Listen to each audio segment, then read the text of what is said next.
Shalom saudara, selamat pagi. Pada kesempatan ini kita kembali belajar renungan Alkitab dengan judul Figur Anak-anak Allah. Kita persiapkan terlebih dahulu dari Galatia 4 ayat 1 sampai 6, dan di sini kita akan mengutip ayat kelima.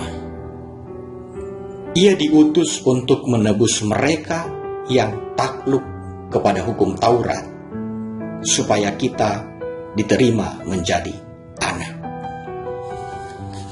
Di dalam Galatia 4 ayat 1 sampai 6 tidak membahas tentang kedewasaan rohani, apalagi soal baptisan.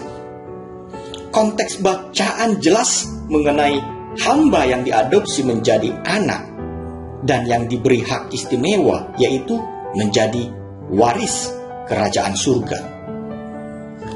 Alasannya karena Kristus telah menebus kita dari cara hidup yang lama. Ia memindahkan hidup kita dari cara hidup yang sia-sia, yaitu dengan mentaati hukum Taurat. Kita dituntun kepada cara hidup yang baru dan yang benar, yaitu hidup sebagai anak-anak Allah. Salah satu aspek dari dimensi baru itu adalah kesatuan dan kesamaan. Tidak ada lagi perbedaan, semuanya menjadi satu dalam Kristus.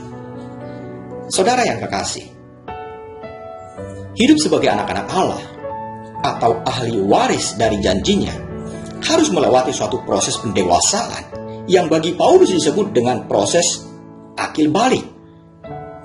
Tanpa proses pendewasaan, kita masih terus dikuasai oleh kuasa-kuasa lain dan bahkan mudah ditaklukkan oleh roh-roh dunia. Pendewasaan terjadi dalam Yesus Kristus, bukan dalam hukum Taurat.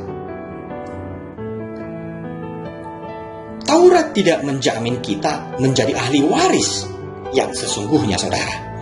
Tetapi dalam Yesus kita menerima jaminan itu. Saudara yang kekasih, salah satu proses pendewasaan kita sebagai anak Allah adalah kita menjadi figur anak-anak yang beribadah. Mengapa? Dengan beribadah kita menempa diri dalam proses pendewasaan itu. Ibadah adalah bentuk pendekatan diri kepada Allah. Pada saat yang sama Allah mendekatkan diri kepada kita.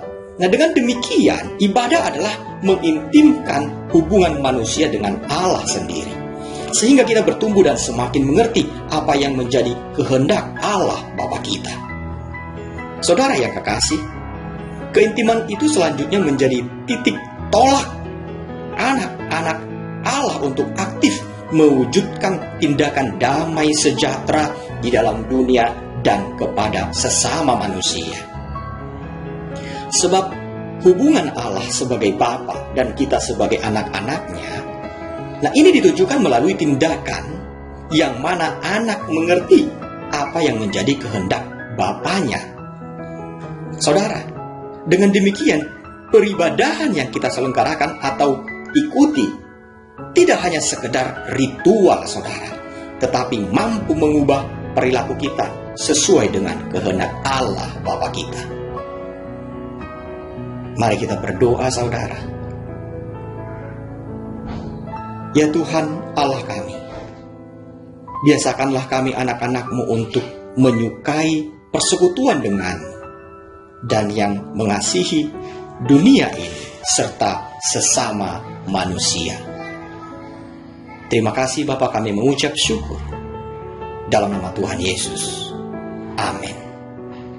Bersama saya Maruli Tua Sinambela, Tuhan memberkati. Amin.